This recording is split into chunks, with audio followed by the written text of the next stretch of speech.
Hello and welcome into Suits and Laterals. I'm Mitch Gatsky, joined by Evan Skilleter. It's great to be back. First of all, Happy New Year. Evan, how was your holiday period? Awesome. It was 2 3-day weekends in a row. I got a lot of work done really during the downtime, but yeah, it was a good time. How was yours? It was great. I loved that both holidays fell on a Sunday. It just kind of made everything nice and tidy. We got both the Mondays off, like you said. And yeah, it was nice. I went to Chicago for New Year's, had a few too many libations, but I've rebounded well and happy to start 2017 and really get into this football talk. So let's hop right in. We got a busy show for everybody today. The 2016 NFL season is over, and that means it's time to hand out some hardware. By the way, you'll have to pardon me. I might sound a little nasally. I'm dealing with a cold. Bear with me, please. Evan might have to do the heavy lifting, but he's used to that. Let's start it out. For your, and we'll do awards first. Most outstanding player. Who you got?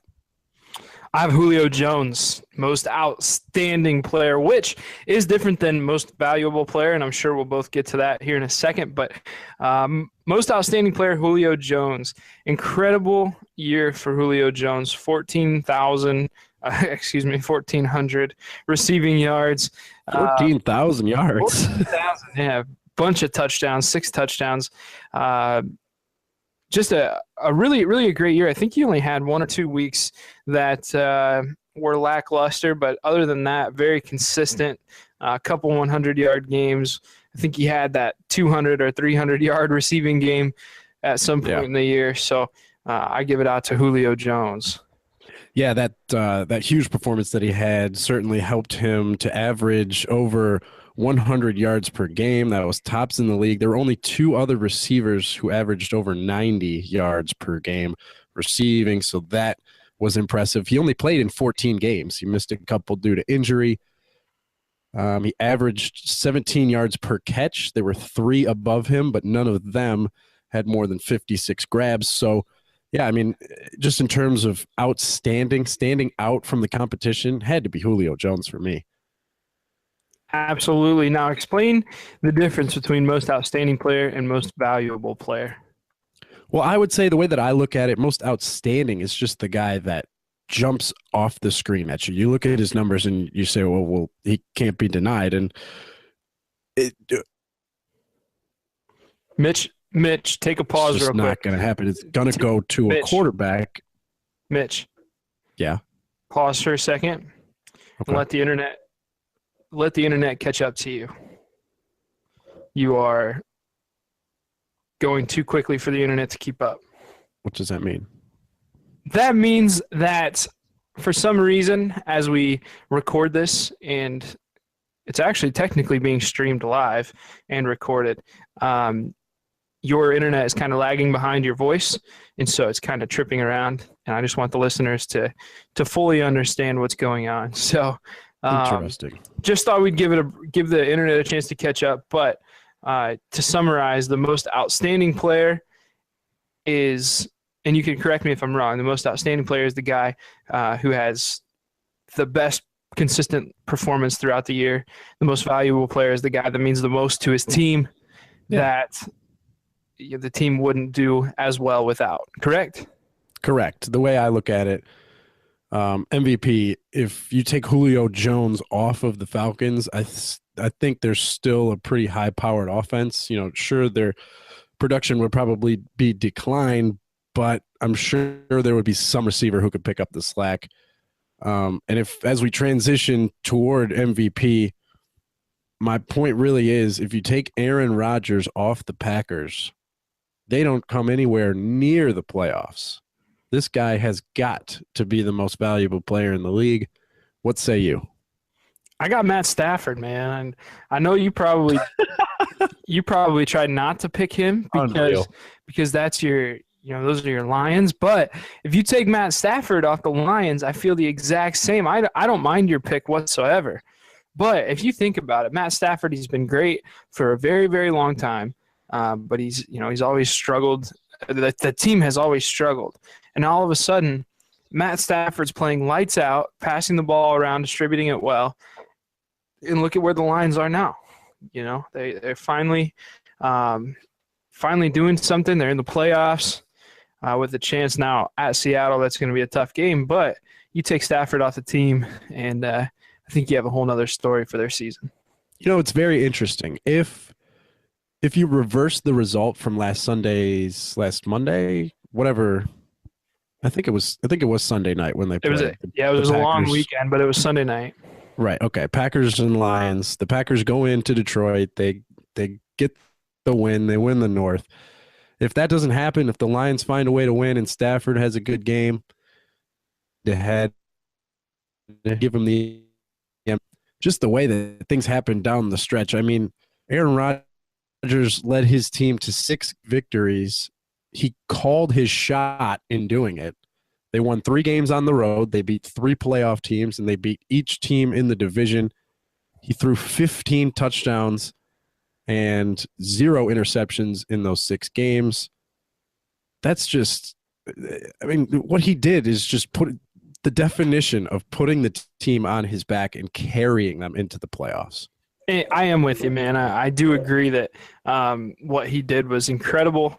But yeah, I don't think you can argue too heavily against Matt Stafford and his wins above replacement. So let's move on. Rookie of the year. We have to be in agreement here. I think we probably are, and if anyone doesn't agree, we might have some issues. But we can say it at the same time. Zeke Elliott. There you go. Zeke, just an incredible year. Led the league in rushing as a rookie. His offensive line does have a lot to do with that, but I mean, come on. If you put another running back in his spot, they're still going to rush for a decent amount of yards. But this guy was just absolutely outstanding. He was, I would say, probably more important to the Cowboys than Dak Prescott was. That could be debated, but I would give it to Zeke, and he's definitely my guy. Absolutely. Nobody else in the league carried 300 times. Zeke did. He had 318 more yards than Jordan Howard, who finished second in the league. The only guy to average over 100 yards, the only guy over 88 yards, other than Le'Veon Bell, who only played 12 games, finished third in rushing touchdowns behind LeGarrette Blount and David Johnson, who both get a ton of goal line carries. And Zeke Elliott had 14 rushes of 20-plus yards. That led the league as well. I mean, any way you slice it, he was the best running back in the league. For him to come into the league and do what he did and make the running back position a weapon again. We've seen so much passing in this league, and all of a sudden you're seeing the Cowboys who are able to run the ball consistently, and it's just totally opened up their offense, even with the rookie quarterback. So, yeah, Zeke Elliott, Rookie of the Year, got to be. Absolutely. How about Defensive Player of the Year? I like Landon Collins, safety from the New York Giants. Basically, he did it all this season. He was one of 2 guys with 100 solo tackles. He had 9 of those for loss, including 4 sacks. And he finished with 5 interceptions for 72 yards, returned 1 for a touchdown, and just for good measure, he recovered a fumble. I mean, when you're talking about a safety in the NFL who needs to be able to cover the tight ends, some slot receivers, also fill in on the run, being the best in the business. Well, I promised the listeners that we did not work on this project together, but I also picked Landon Collins. Just like you said, a bunch of tackles, 14th in the league overall in overall tackles. That's combined solo and assisted tackles. And like you said, 4 sacks. He returned an interception for a touchdown. Easily. Well, not easily. I mean, we can make a case for a bunch of guys this year, but Landon Collins all around, definitely a defensive. Yeah, that's what got it for me. Is there were a couple guys who had great years in terms of rushing the passer. Some guys had some crazy interceptions and returns, but Landon Collins truly did it all, and that's what got him the award for me. Let's move over to Coach of the Year. Evan, I have to go with Jack Del Rio because He did a marvelous job with this Raiders team. They're a young team and a franchise that hasn't won a lot in a long time. And it seems like he's come in, established the way that business is going to be done. Obviously, he's done a great job bringing in a lot of young talent, and you're seeing dividends paid off in a big way quickly here. Now, it's unfortunate what's happened to the Raiders at the end of the season, but still, Jack Del Rio, coach of the year for me. Well, I'm going to stay with the Giants here. I'm going to go Ben McAdoo. This guy, first year head coach, goes 11-5. Now, he did inherit a pretty good team, but they make the playoffs. He navigated through the New York media frenzy that surrounded the Odell Beckham Jr. stuff early on in the year, where he's throwing the helmet and throwing fists and all, like crying on the sidelines. He was able to handle that with, I would say, with great poise for a guy in his position. He could use a bit of a wardrobe update and maybe a haircut. Yes, he could. But the guy can coach football. He did a great job this year. He's my coach of the year. All right, here's where it gets a little bit fun, Ev. The Little Big Guy Award. Now, mine is going to go to the 5'10", 185-pound Tyreek Hill, the wide receiver / running back / return specialist for the Kansas City Chiefs, who played all 16 games this year, 61 grabs, 593 yards, 6 touchdowns. He returned a bunch of punts for a couple of touchdowns. He returned 1 kickoff for a touchdown. And he rushed 24 times for 267 yards and 3 touchdowns. He scored 12 total touchdowns, and basically you just give him the ball and let him run by everybody. He's stupid fast, and he's the Little Big Guy of the year. Good pick, but mine's different. I have the 5'8", 165-pound wide receiver from Atlanta, Taylor Gabriel. Okay. Listen to this. Taylor Gabriel got released from the Cleveland Browns, the team that won 1 game all season, okay? Gets released from the Browns, gets picked up by Atlanta, who has one of the best receiving cores, a great quarterback, high-profile offense, and you think, okay, this guy's going to be a practice squad guy. He's not going to make an impact. And through the first half of the season, he didn't. Didn't play against Tampa Bay. Had 2 receptions, 3 receptions, never got over 50 yards. And then all of a sudden, you get to week 8, and he scores his first touchdown. And then week 9, he scored another touchdown, this time rushing. He's super fast. Week 10, scores another touchdown, this time receiving. He only had 1 reception in that game, but it was the 76-yard touchdown. Then they had a bye week. Week 12, 4 catches, 75 yards, 2 touchdowns, and 1 rush for 27 yards. Week 13, 5 receptions, 44 yards. Week 14, another touchdown on 3 receptions and 82 yards. And week 15, another touchdown. So this guy who got cut from the worst team or released by the worst team in the league ends up catching 35 passes for 579 yards with 6 touchdowns. And he rushed the ball 4 times for 51 yards. That's a 12.8-yard average. And 1 touchdown. Little Big Guy of the year. Yeah, Brown's got to feel pretty bad about that one, huh? Oh, absolutely. They had to feel bad about a lot of things. Let's move on to the Old Guy Award. Mine is going to go to the 37-year-old Drew Brees. Happy birthday to him. Next week on the 15th, he will be turning 38. Unfortunately for him, he'll be celebrating at home as the Saints were not very good this season, but he still lit it up. He threw for 5,000 yards for the 5th time in his career. Only 4 others have done that ever. Dan Marino, Peyton Manning, Tom Brady, and Matt Stafford. But Brees just did it for the 5th time. His 5,208-yard total this year was good for 4th all-time. And 37 touchdowns, good for 3rd. Just a great season for a guy who's getting up there in age, but clearly can still produce. Well, that's a good pick. My guy is actually only 33 years old. So your guy has 5 years on mine, but I'm going with Frank Gore out of Indianapolis.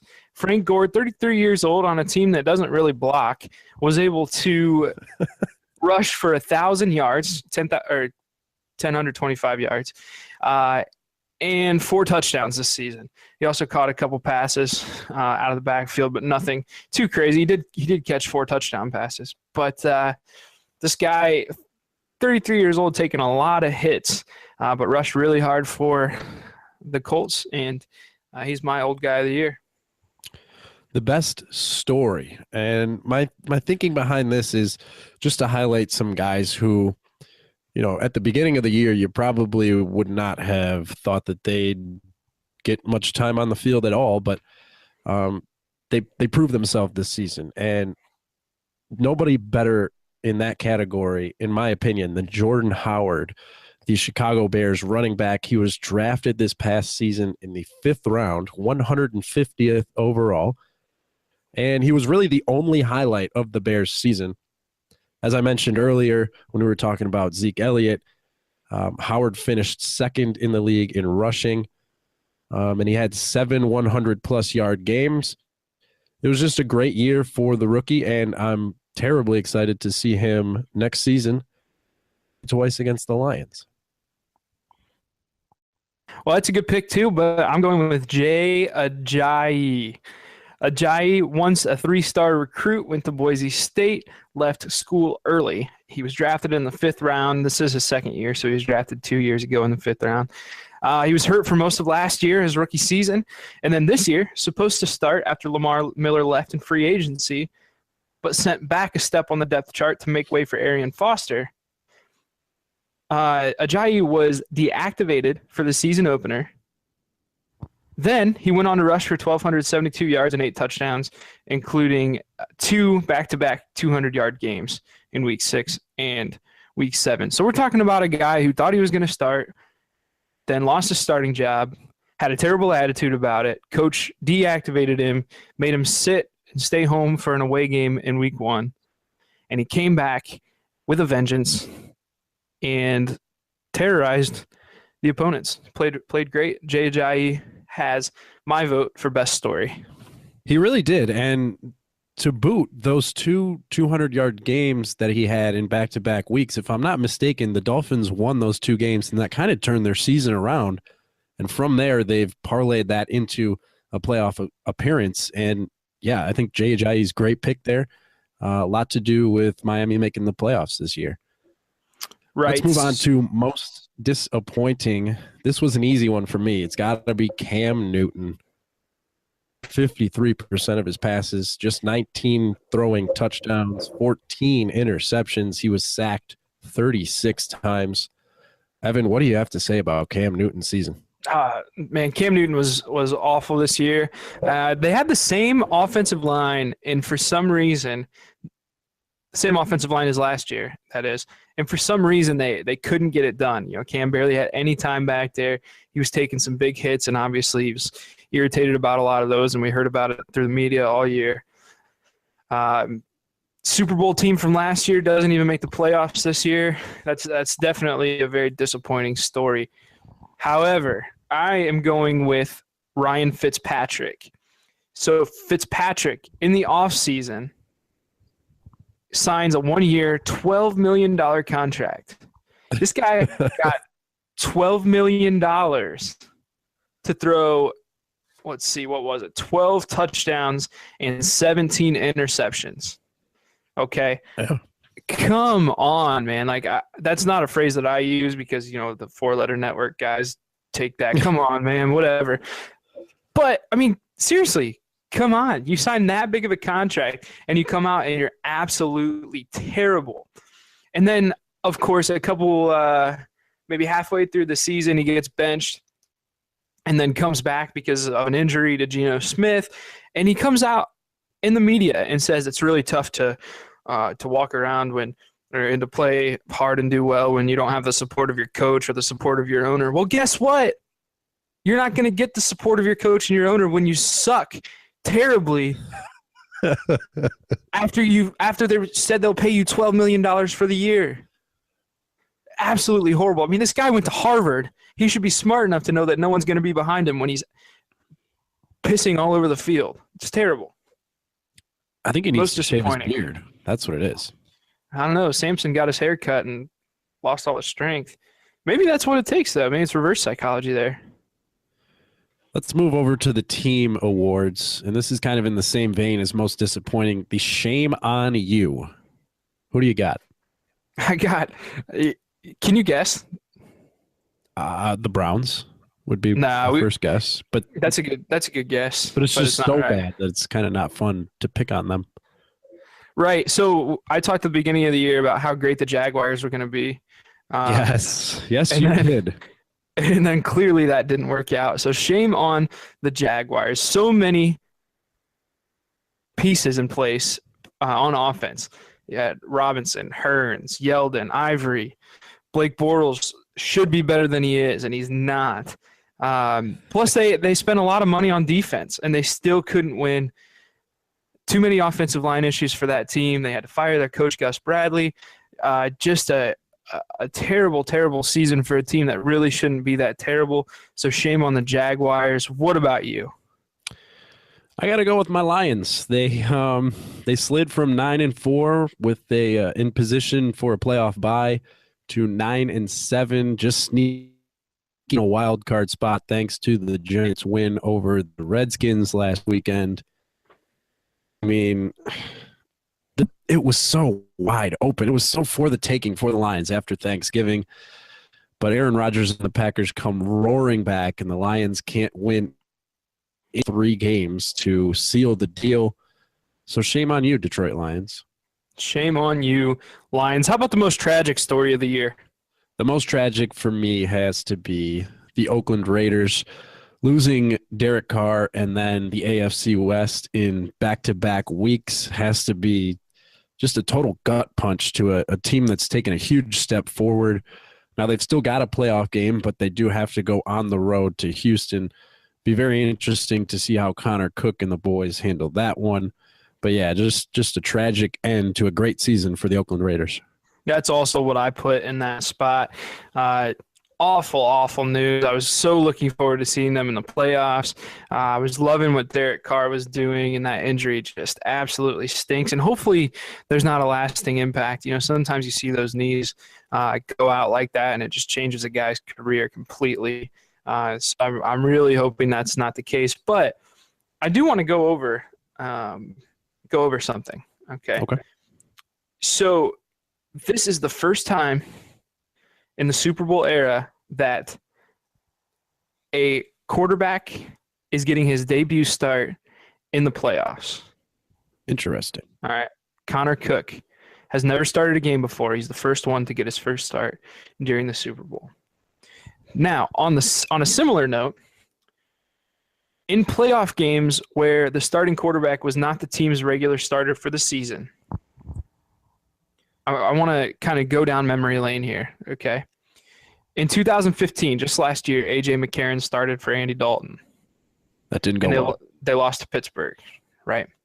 In 2011, though, T.J. Yates started for the Texans in place of Matt Schaub, and they beat Cincinnati.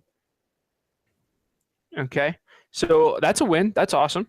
They lost the next week to Baltimore with T.J. Yates in there. But they did win week 1. Keep that in mind. In 2000, Aaron Brooks started in place of Jeff Blake in the first round. Whew. And they won 31-28 against St. Louis, the Rams. But then they lost the next week to Minnesota, 34-16. In 1999, the year before that, Sean King started in place of Trent Dilfer. And Tampa Bay won that game. They won that game 14-13 against Washington, then lost the following week. Now in 1991, Todd Merritt, I can hardly even say this guy's name. I'm a young guy. I probably get torn apart for saying this wrong, but Todd Marinovich,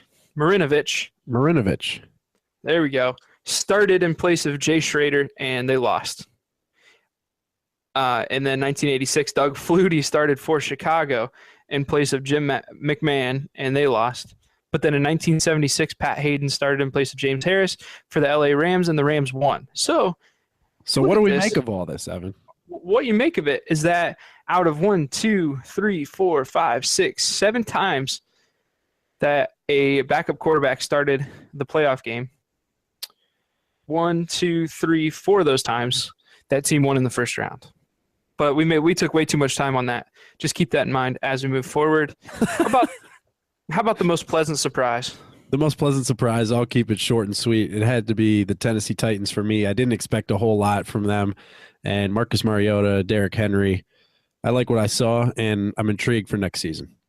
I love that pick, but I'm going with the Cowboys, Dak and Zeke leading the boys, okay. 2 rookies leading the Cowboys to a 13-3 record. Very, very awesome story, and a great surprise there. How about your best team left out of the playoffs? The Tampa Bay Buccaneers. They just barely missed out on tiebreakers. Jameis is still my guy. He just needs to cut down on the picks. The defense looks poised to take over next season, and I'd be shocked if they didn't earn a playoff berth in 2017. Hey, that's my team too. Tampa Bay, they improved significantly from last year. They have a potent offense. Just like you said, they need to reduce those turnovers, but much improved, and hopefully the trajectory continues to move upward for them. What else do you want to do? Last one is the What Now Award, and it goes to the team that really you don't know what the future holds. And that team for me is I keep wanting to say St. Louis, and that's not right. It's the Arizona Cardinals. Hey, you're a baseball guy. That's why. The Cardinals are an old team. They're led by old stars. They had a terrible season, and they're faced with the question now, would they like to retool and try to make another run at this thing, or do they blow it all up and start that total rebuild? What do you think they should do? Well, David Johnson's not a bad guy to rebuild around, to be honest with you. You know, Carson Palmer, he's a good quarterback, but like you said, he's getting old. I said it a few times this year, but it just seemed to me like the Cardinals weren't patient enough. You know, they relied too much on the deep ball and those good receivers, John Brown, Larry Fitzgerald, a couple others, and they weren't patient enough on offense. And probably the best game they played all year was when the backup started, Drew Stanton. They won that game because they had to slow things down and simplify things a little bit. I think they have the pieces in place. I think they just need to slow down some. So we don't have time to slow down. We gotta do this quick. We made some preseason picks, picked each division and the wild card and everything. Basically what you need to know. Evan got 3 of 6 right in the NFC and 5 of 6 right in the AFC. I only got 2 of 6 and 4 of 6 respectively. So he won that little challenge. Congratulations, Evan. Are any of you surprised? I guess I'm not really. Which ones? Actually, I'm curious. Which ones did we really right? The team that did it for you was the Steelers, because you had them winning the North. I did not include them in my playoff outlook.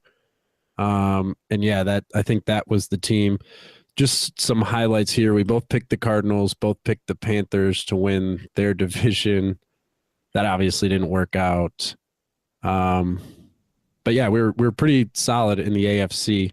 I went Pats, Bengals, Texans, Chiefs. You went Pats, Steelers, Texans, Chiefs. So you really nailed the AFC and had the Bengals not just falling on their faces. You might have been looking at a perfect side of the bracket there. But speaking of bracket, we got to get into the playoff picks, Ev. Let's start with the first week, just because those are the games we know are going to happen. Raiders at Texans. The Texans are not good, and I think the Raiders do just enough. 31-27 Oakland. I worry about Connor Cook starting in a playoff game on the road. I really don't like Houston to do much in the playoffs at all, but I do think they'll move past Oakland. I think they'll move past Oakland. Lions at Seahawks. In my mind, the Lions stand no chance if they can't keep Matt Stafford clean.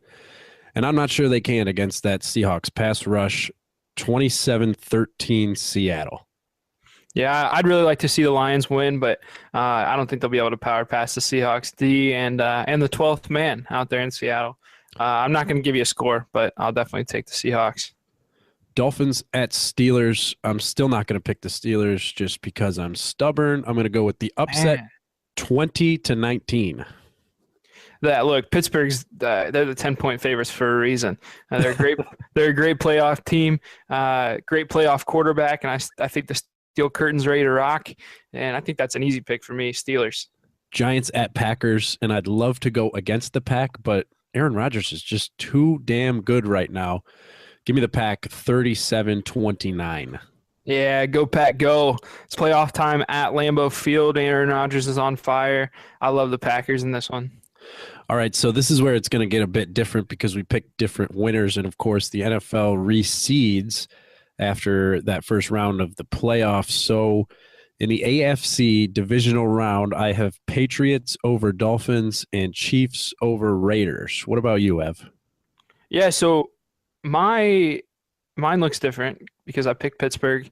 So Pittsburgh's playing at New England on my bracket, and I'm taking Pittsburgh. On paper, New England wins, but I think New England's D has been a little shaky at times, and I still think Pittsburgh can get it done with all the offensive weapons they have and Roethlisberger's veteran leadership. And sorry, and then my other one, right? The other one would be. Sorry, I'm losing it. It would be Chiefs Pittsburgh, and Texans. Yeah, see, no, I'm wrong here. Pittsburgh would actually play at Kansas City.